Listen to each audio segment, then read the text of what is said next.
ಮಳೆ ಬರ್ತಾಯಿತ್ತು, ಮನೇಲಿ ಏನು ಸುಮ್ಮನೆ ಮೊಬೈಲ್ ಆಪ್ರೇಟ್ ಮಾಡ್ತಾ ಕೂರೋಣ ಅಂತ ಅಂದ್ಕೊಂಡು ಸುಮ್ಮನೆ ಆಚೆ ಬರ್ತಾರೆ.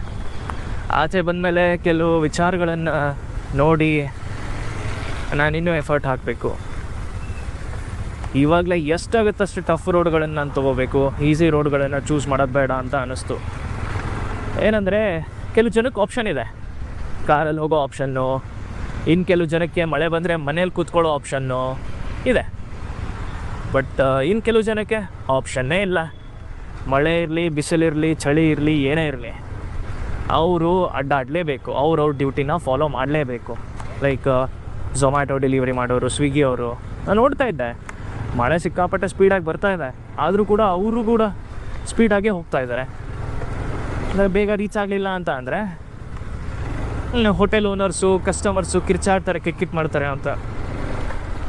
ಸೊ ಇದರಲ್ಲಿ ಅವ್ರಿಗೆ ಮುಂಚೆನೇ ಅರ್ಥ ಆಗಿರುತ್ತೆ, ನಾನು ಏನೂ ಮಾಡಲಿಲ್ಲ ಅಂತ ಅಂದರೆ ಮುಂದೆ ನನಗೆ ಸಿಗೋವಂಥ ರಸ್ತೆಗಳೆಲ್ಲ ಟಫ್ ರಸ್ತೆಗಳೇ ಅಂತ.